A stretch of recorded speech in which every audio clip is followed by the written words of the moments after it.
I'm Jennifer from Unveiled Wife, and today we are just going to be discussing more about Wife After God. And we have Angie here with us. And Angie, would you just share with the community a little bit about yourself? Sure. My name is Angie Tomlin. I'm from Faultville, Alabama, where I'm a school teacher. I teach 8th, 10th, and 12th grade English.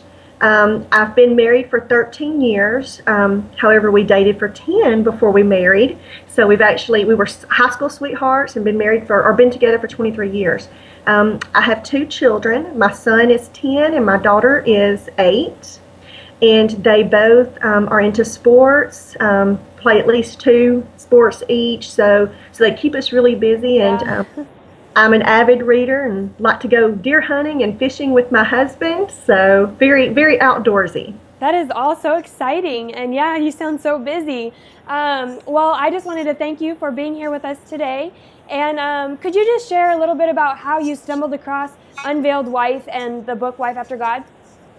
I'll be honest with you. We were at the Women of Joy conference this past weekend, the weekend before spring break, and I actually heard some people talking about it, and I thought, wow, this sounds really good. So when I got home, I started looking into it. I actually visited the website and saw where you have an upcoming conference. So that same day I came back from my conference in Gatlinburg, or Pigeon Forge, I ordered the book, got it 2 days ago, and I'm already on chapter 14. Wow, that is so cool. Awesome. Well, today we're going to be talking specifically about chapter 12, and that chapter is all about the armor of God. And I would love to just hear about how or what stood out to you the most about this chapter. Well, actually 2 years ago we did a Bible school through Lifeway, and it was dealing with the armor of God. So this was really interesting, this chapter was, because I'd only listened and studied it through a child's perspective. And so when I read this, I thought, wow, I never really realized that as a wife, as a mother, as a Christian, I can actually take what I learned from them and then this study and apply it to my life. But I will say this: the number one thing that stood out to me was the gospel of peace. I have found so many times that I rely on my husband to kind of fill my cup, to provide that peace for me. And I think because we have been together since I was 15. We grew up together, and he's been my rock for so long that I look to him to do what God should be doing for me. And it was really neat because I've heard this year before last when I went to the conference, and then studying this Bible, for some reason that just that stood out to me, that I'm looking in the wrong place to find my peace or my comfort. I'm looking to Greg, my husband, when I really should be looking to God. One thing I love that you said was that you learned all this as a child, and I was thinking the same thing when I was writing this chapter about how we've learned these principles, at a young age, or for some of us who are new Christians, maybe we've heard them, about the armor of God or other principles, but it's so relevant to us, as Christian women and as wives to really know why God put that in the Bible and how we can apply it to our lives. And so my next question for you is, how has the armor of God helped you in your role as a wife and as a mother? To be honest with you, it's my defense mechanism. And I know that probably sounds horrible to say, but in reality, we have got to have a defense against this world. Yeah. And I truly try my best every day to visualize putting on this armor, starting with my belt of truth. I have to use that, and then as situations arise throughout my days, then I try to remember, okay, you have on your helmet of salvation. What about truth? And I really do. I think by visualizing and talking myself through my day and my situations, and knowing I have this armor of God, that it truly helps me through all the situations that I encounter, and not just in my marriage and as a mother, but also my job as a teacher. That's really good. Yeah. I find that it truly helps me to deal with students in different situations.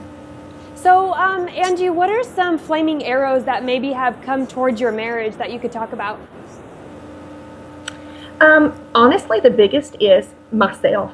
I think that I am my worst enemy as far as the lack of confidence.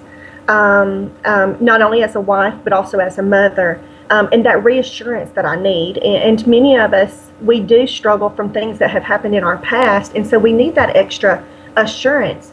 But again, I myself was trying to get that from Greg, my husband, whereas I should have been looking to God.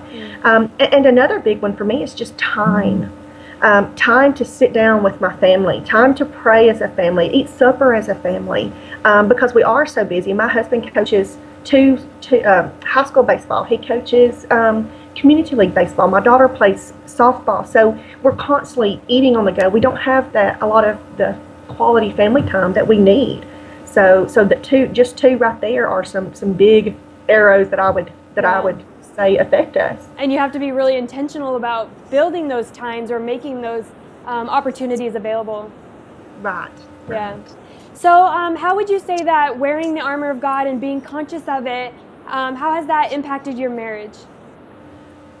Well, like I said earlier, I think just visualizing, knowing that Greg's not perfect and I can't expect him to. I know early in our relationship, I put Greg up on a pedestal, which was really not fair because he's not God. He's not perfect. And every time he messed up, it was like I was just down in the dumps. I was depressed, heartbroken, because to me, he was supposed to be perfect. And so I feel like, forgiving and knowing that I've got to rely on God, not Greg. He's human. He's going to mess up. So just taking all of this and knowing what each armor stands for, what each piece stands for, and truly knowing and studying and trying to rely on those instead of Greg. I think that's really, really helped me. That's awesome. So can you please just share one thing that maybe God's been teaching you lately that would encourage the Unveiled Wife community? Honestly, the one thing that I would say is forgiveness. Greg and I have been through a lot in our 23 years together, and I have finally learned to let go. Let go of the past, let go of the little things, because in the end, we're together. We have a beautiful family. We have God. We go to church. And if I dwell on the little things, if I sweat those small things, then the reality is I make myself miserable. And if we will forgive and we will come to peace with things, God, and put it all at God's feet. He's in control. We are in charge. We are destined for our happiness. We truly decide if we want to be happy or not. And we've got to just turn it over to God. And a lot of times I'll say, I'm giving it to God, but I really wasn't. I'd pick it back up. And so truly, if we leave it at God's feet, He'll take care of us. Thank you so much for just sharing your wisdom and insight with us. And, I'm just praying that you and your husband and your family continue to do well and can, be intentional about spending that quality time together. And thank you so much for being here with us. Thank you very much. Bye, Angie. Good luck.